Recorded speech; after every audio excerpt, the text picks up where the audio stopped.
اور اس کے مد مقابل احادیث جو آپ کے سامنے پیش کی گئی تھی پچھلے پروگرام میں، صحیح بخاری کی حدیث ہے اذا امن الامام فامنوا،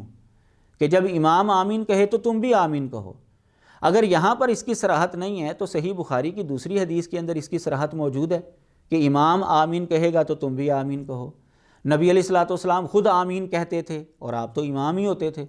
تو اس کا مطلب یہ ہے کہ امام بھی آمین کہے گا اور مقتدی جو ہے وہ بھی آمین کہیں گے۔ یہاں پر صرف عدم ذکر ہے، اور عدم ذکر سے عدم ثبوت لازم نہیں ہوتا، اور اس کا ذکر جو ہے کہ امام بھی آمین کہے گا وہ دوسری حدیثوں کے اندر موجود ہے۔ تیسری دلیل ان احباب کی جانب سے سنن نبی داود اور دیگر حدیث کی کتابوں کی روایت پیش کی جاتی ہے کہ نبی علیہ الصلوۃ والسلام والضالین کے بعد سکتہ فرمایا کرتے تھے، آپ خاموش رہتے تھے، لیکن یہ روایت ضعیف ہے کیونکہ اس کے اندر قتادہ کی تدلیس ہے۔ قتادہ مدلس راوی ہے اور انا سے بیان کر رہا ہے،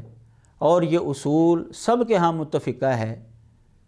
اہل حدیث حضرات کے ہاں بھی،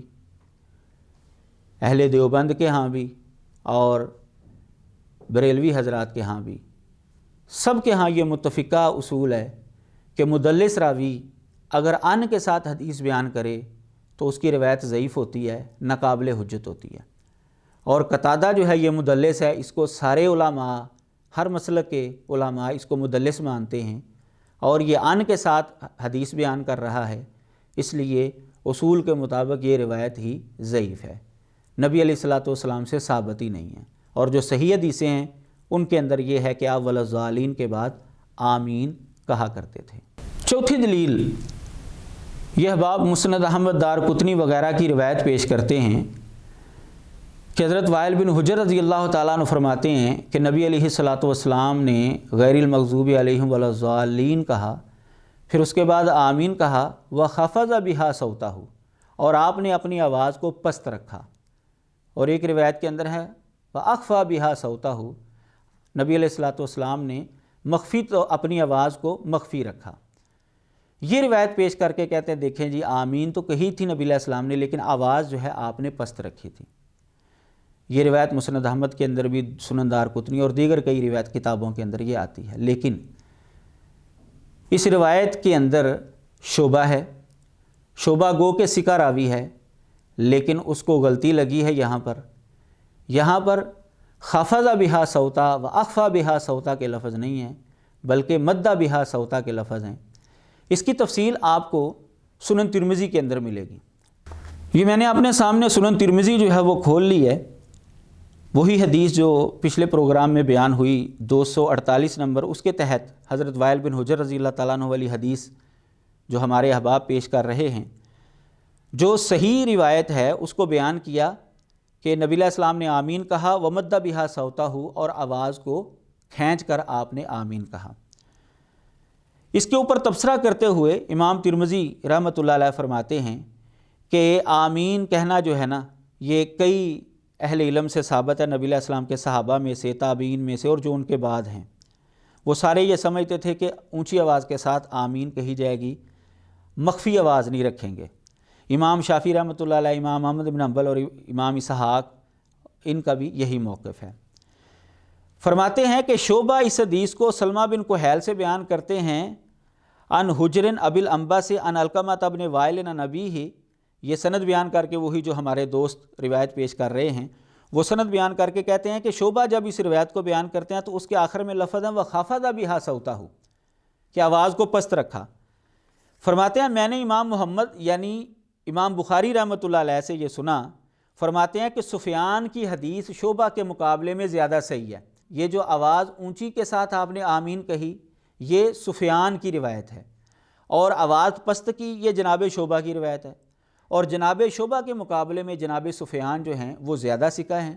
لہٰذا ان کی روایت قابل اعتبار ہے، قابل حجت ہے، اور اس کی تائید بھی دوسری حدیثیں کر رہی ہیں کہ نبی علیہ السلام اونچی آواز کے ساتھ آمین کہتے تھے۔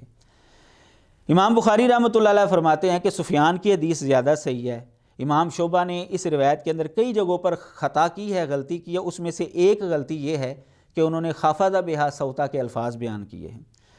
اسی طرح امام ترمذی فرماتے ہیں میں نے امام ابو زرع رحمۃ اللہ علیہ سے پوچھا، اس حدیث کے حوالے سے، تو انہوں نے فرمایا کہ سفیان کی حدیث جو ہے وہ شعبہ کی حدیث سے زیادہ صحیح ہے، اور دیگر کئی محدثین نے یہ فیصلہ کیا ہے کہ سفیان والی حدیث یعنی اونچی آواز کے ساتھ آمین کہنے والا جو جملہ ہے وہ روایت صحیح ہے، پست آواز والی جو روایت ہے وہ روایت صحیح نہیں ہے، امام شعبہ کو غلطی لگی ہے۔ یہی وجہ ہے کہ بہت بڑے عالم دین ان احباب کے ہی جو آمین آہستہ کہتے ہیں، علامہ نیموی حنفی رحمہ اللہ، وہ آثار و سنن کے اندر کہتے ہیں اس روایت کی سند تو صحیح ہے لیکن اس کے متن کے اندر اضطراب ہے، یعنی وہ امام شعبہ والی جو روایت ہے کہتے ہیں اس کے متن کے اندر اضطراب ہے۔ وہی بات جو دیگر محدثین کر رہے ہیں کہ امام شعبہ کو یہ روایت بیان کرنے کے اندر غلطی لگی ہے۔ پانچویں دلیل ان احباب کی جانب سے حضرت عمر رضی اللہ تعالیٰ عنہ کا قول پیش کیا جاتا ہے کہ انہوں نے فرمایا کہ 4 چیزیں جو ہیں وہ آہستہ آواز کے ساتھ کہی جائیں گی۔ ایک تعوذ یعنی اعوذ باللہ آہستہ آواز کے ساتھ پڑھی جائے گی، دوسری بسم اللہ جو ہے وہ بھی آہستہ آواز کے ساتھ پڑھی جائے گی، تیسری جو ہے وہ آمین بھی آہستہ آواز کے ساتھ کہیں گے، اور چوتھی جو ہے رکوع سے اٹھتے ہوئے اللہم ربنا لک الحمد یہ بھی آہستہ آواز کے ساتھ کہی جائے گی۔ یہ روایت پیش کرتے ہیں، کنز الامال وغیرہ کے اندر یہ روایت موجود ہے، لیکن اس روایت کی کوئی صحیح سند جو ہے وہ نہیں مل سکی، اور جو ملی ہے اس کے اندر ایک تو ابو سعید بن المرزبان راوی جو ہے وہ ضعیف ہے، اور دوسری سند کے اندر انقطاع ہے، کیونکہ جناب ابراہیم نخعی رحمہ اللہ یہ حضرت عمر رضی اللہ تعالیٰ عنہ سے بیان کر رہے ہیں، جبکہ جناب ابراہیم نخعی رحمہ اللہ حضرت عمر رضی اللہ تعالیٰ عنہ کی شہادت کے 27 سال بعد جا کر پیدا ہو رہے ہیں، لہٰذا انہوں نے حضرت عمر سے یہ روایت ڈائریکٹ نہیں سنی، نہ یہ سن سکتے تھے کیونکہ یہ تو پیدا ہی ان کی وفات کے بعد ہوئے ہیں۔ تو معلوم ہوا کہ جناب ابراہیم نخعی اور حضرت عمر رضی اللہ تعالیٰ عنہ کے درمیان کوئی واسطہ گرا ہوا ہے، اس روایت کے اندر انقطاع ہے، اور منقطع روایت جو ہے وہ ضعیف ہوتی ہے، اس کی کوئی بھی صحیح سند نہیں ملی۔ خلاصہ یہ ہے کہ اس کی کوئی بھی صحیح سند نہیں ملی، اور جو ملی ہیں وہ بھی ضعیف ہیں، وہ میں نے آپ کے سامنے رکھ دی ہیں۔ آخر میں آپ کے سامنے اپنے دوستوں کے بہت بڑے عالم دین جو ہندوستان کے زمانے میں گزرے ہیں، مولانا عبدالحی لکھنوی رحمہ اللہ، ان کا فیصلہ رکھتا ہوں تاکہ ناظرین علی وجہ البصیرت فیصلہ کر سکیں کہ کون سا عمل نبی علیہ الصلوۃ والسلام سے ثابت ہے اور کون سا عمل نبی علیہ الصلوۃ والسلام سے ثابت نہیں۔ میں آپ کے سامنے ان کا حاشیہ رکھتا ہوں جو موطا امام محمد کے اوپر انہوں نے لکھا۔ یہ موطا امام محمد ہے، میں نے یہ کھول لی ہے کتاب، اور اس کا حاشیہ صفحہ نمبر ہے 105۔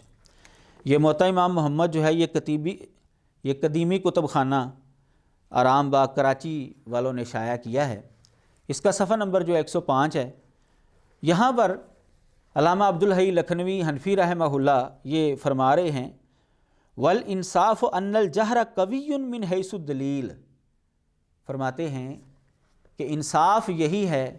کہ دلیل کے اعتبار سے اونچی آواز کے ساتھ آمین کہنا یہ زیادہ قوی ہے۔ اب یہ فیصلہ آپ احباب کریں کہ اونچی آواز کے ساتھ آمین کہنا ہے یا آہستہ آواز کے ساتھ آمین کہنا ہے۔ دونوں طرفوں کے دلائل میں نے آپ کے سامنے رکھ دیے ہیں۔ پچھلے پروگرام میں